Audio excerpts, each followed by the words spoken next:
Hello students, today we are going to study about the fifth poem named Amanda. It has been written by Robin Klein. Here the poet depicts the state of a little girl's mind who is constantly instructed about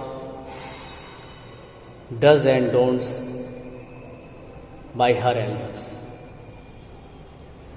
She is told not to hunch her shoulders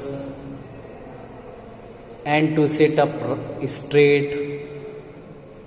She is told to finish her homework and to tidy her room. She is forbidden from eating a chocolate that she has. But all the time, the little girl Amanda keeps dreaming of a life. It is the life of freedom. It is the life of freedom in the open. She dreams of mermaids in the sea. She dreams of roaming barefoot in the dusty street. She dreams of golden-haired Rapunzel, who lived alone in a high tower. She takes no note of what is being said to her. Then she is rebuked for being moody and sulking all the time. So, dear students, now take out the book, keep your finger at the line. Don't bite your nails, Amanda. Don't bite your nails, Amanda. Don't hunch your shoulders, Amanda. Hunch means bend the top part of the body forward and raise shoulders and back. Stop that slouching and sit up straight.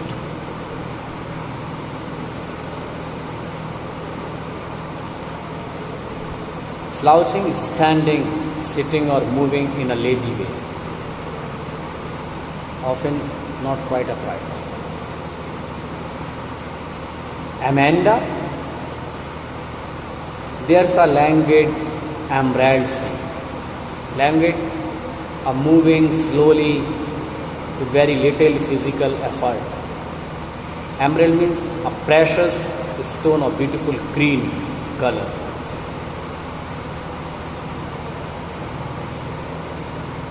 There is a languid emerald sea where the sole inhabitant is me. Soul only. Inhabitant, the resident, a mermaid drifting blissfully. Mermaid being with the head and trunk of a woman and a tail of a fish. Drifting is moving slowly with the current of water, blissfully with great happiness. Don't bite your nails, Amanda. Don't hunch your shoulders, Amanda. Stop that slouching and sit up straight, Amanda. There's a languid emerald sea where the sole inhabitant is me, a mermaid drifting blissfully. In the first stanza, one of the parents of Amanda, whether mother or father, Probably it is mother, who sees Amanda biting her nails. The parent tells Amanda not to bite her nails. She is also asked not to bend her shoulders and to sit up straight. Don't sit like an old lady. The parent nags Amanda for sitting lazily with her shoulders bent into a stoop. Parents want that their children should be well, physically well. Their children's behavior, conduct should be good. Physically they should be fit. But there's a languid emerald sea where the sole inhabitant is me, a mermaid drifting is me. What does Amanda want? In the opening lines, mother wants that her daughter should be good, she should not be looking an old woman, she should not be biting her nails, she should not be bending her body, she should not be bending her shoulders and back, she should be straight, she should be sitting straightly, she should not be making a stoop. But what does Amanda want? Amanda becomes the resident of imagination. She lives in the imaginative world. Frequently, children live in the imagination. They are the part of the imaginative world. They are far away from the reality. But Amanda is lost in her own dreams. She daydreams. She imagines herself to be a mermaid, drifting, moving joyfully with the soft waves of the green water of the sea. She imagines that she is the sole inhabitant, she is the only resident of the beautiful sea. There is no one to disturb or nag her. She wants to live a free life. She doesn't want to have any disturbance. Okay. Now the second stanza. Did you finish your homework, Amanda? Did you tidy your room, Amanda? Tidy, clean, to make neat and clean. I thought I told you to clean your shoes, Amanda.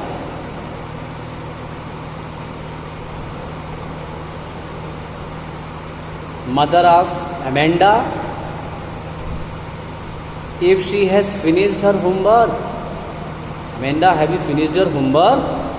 Your mother surely must be asking you. Amanda, have you finished your homework? She asked if she has cleaned her room, whether she has cleaned her room or not. She had been asked to clean her shoes also. Mother asked her if she has done that or not. But Amanda, I am an orphan, roaming the street. I pattern soft dust with my hushed bare feet. The silence is gold, the freedom is sweet. First, silent. Pattern, create pattern on something, making design on the dust. But what does Amanda think? She is lost in her own thoughts. Amanda doesn't pay her attention to her mother. What does she say? Amanda imagines herself to be an orphan. Orphan means whose parents are dead.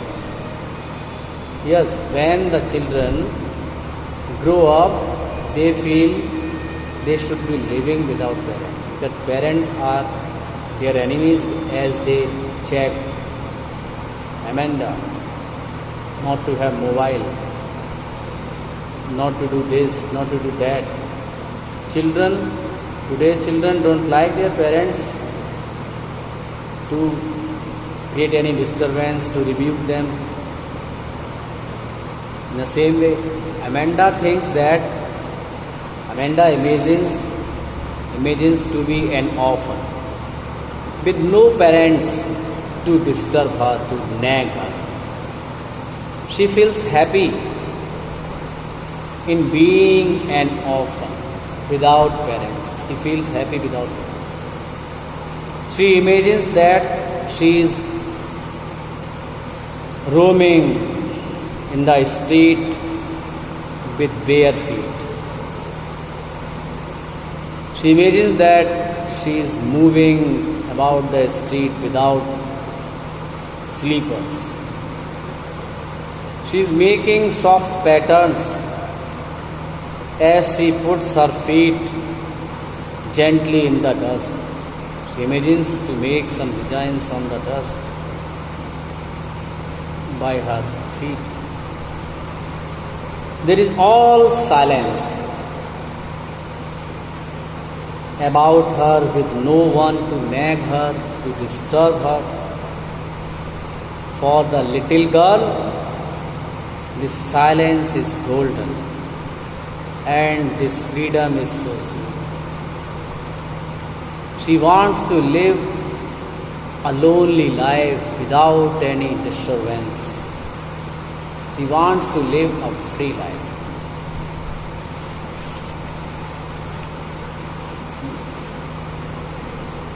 Third stanza. Don't eat that chocolate, Amanda. Remember your acne, Amanda. Acne means a skin condition common among young people that produces many pimples on the face and neck.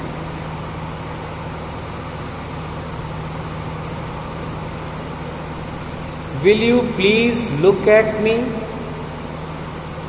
when I am speaking to you, Amanda? Now, mother gets worried because Amanda is fond of eating the chocolate. It will harm her. It will create pimples on her face. But Amanda doesn't care.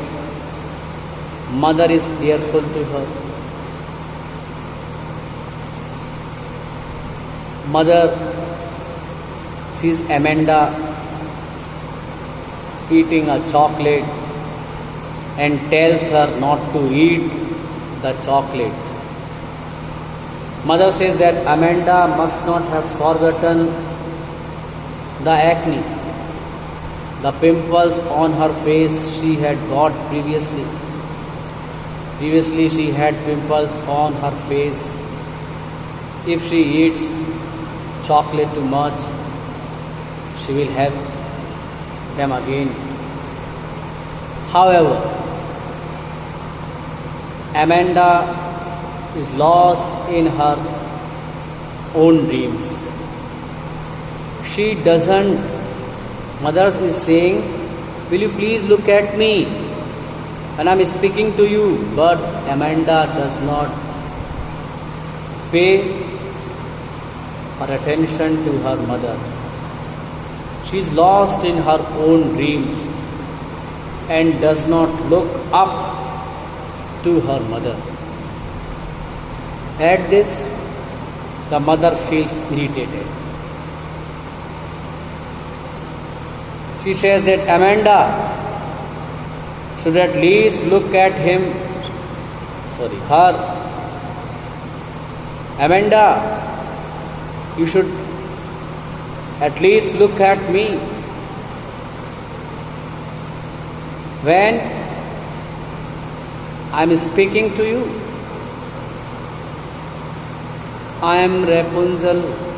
I have not a care. Life in a tower is tranquil and rare. I'll certainly never let down my bright hair. Rapunzel, a beautiful girl with lovely long hair who has been imprisoned in a lonely tower by a witch. A prince falls in love with her. Rapunzel lets her long hair fall down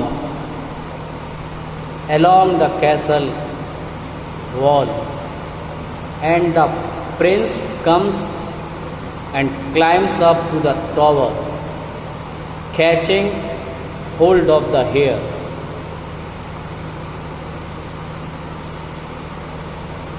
Life in a tower is tranquil and rare. Tranquil, very peaceful, calm, rare, uncommon, wonderful. As Amanda remains lost in her dreams, she does not look up to her mother. She imagines herself to be golden-haired Rapunzel. She feels that she is Rapunzel, who lived in a castle and had no care. Amanda imagines that life for Rapunzel must have been very peaceful and wonderful in the tower. However, she says that she won't let down her bright hair the way Rapunzel had done. All the troubles of Rapunzel, as we know, had started because of her doing so.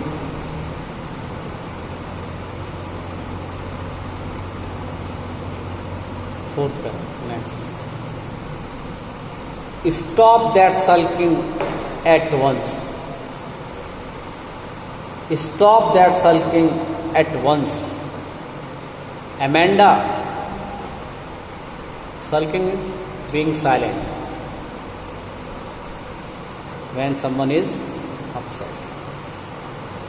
Stop that sulking at once, Amanda. You're always so moody, Amanda. Anyone would think that I nagged at you, Amanda. Sulking, silent. Moody, becoming angry very soon. Nagged, rebuked all the time.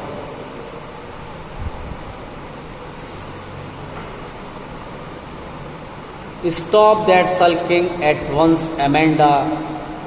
You are always so moody, Amanda. Anyone would think that I nagged at you, Amanda.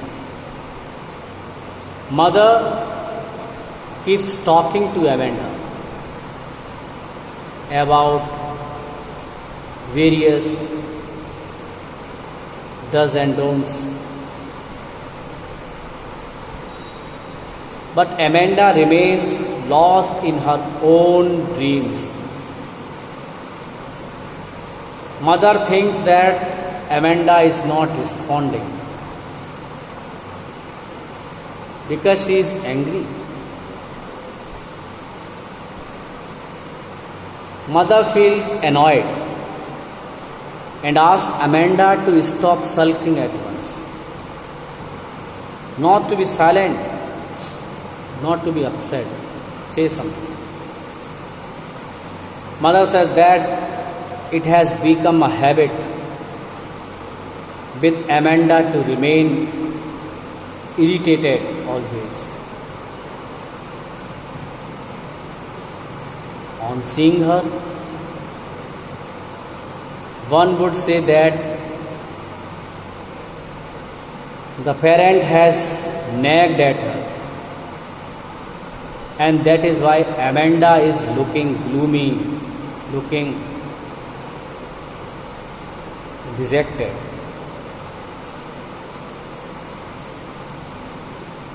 The parent doesn't want Amanda to give others such an impression.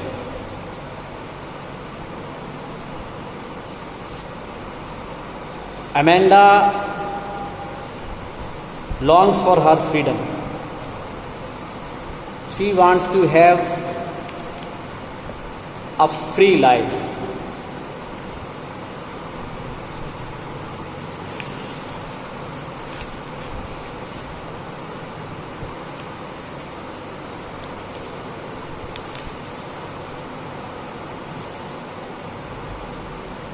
Amanda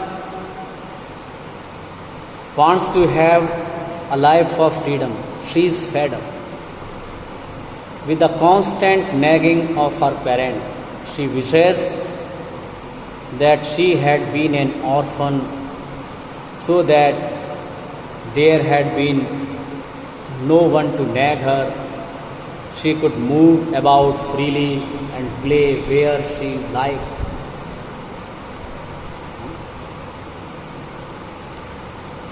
So, dear students,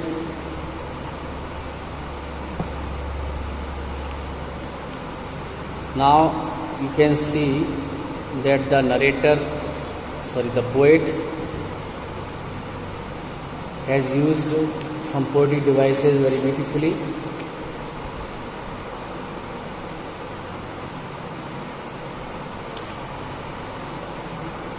First line and second line, the starting of first line and second line are same. Don't bite, don't punch, don't. So words are repeated in the opening lines. Anaphora poetic device has been used here.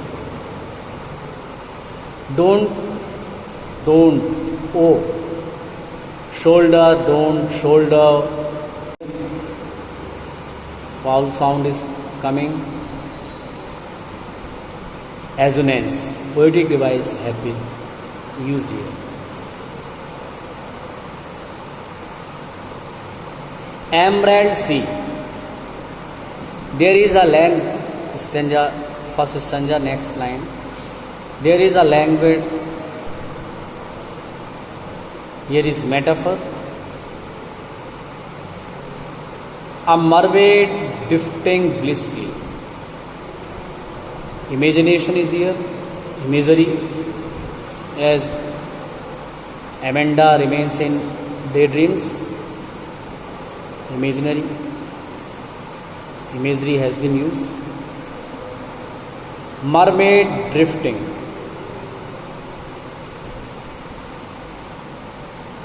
Here is fish fairy, allusion.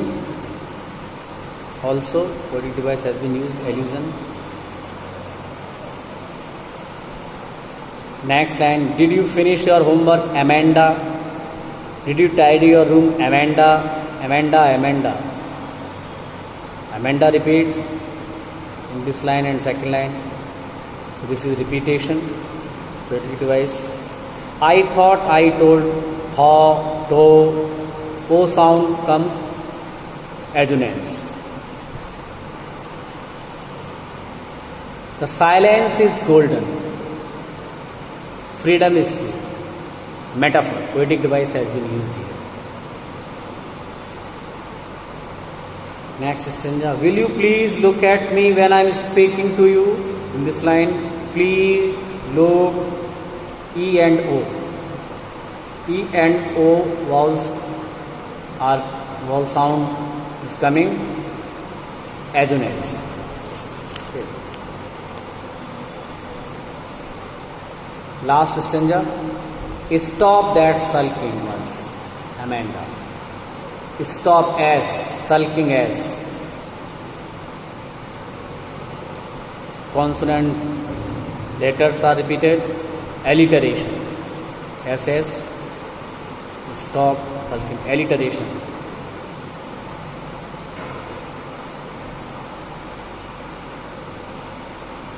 Amanda, you are always so moody, Amanda. Stop that sulking at once, Amanda. Amanda, Amanda. Words are repeated. Repetition produced twice. Okay. Thank you.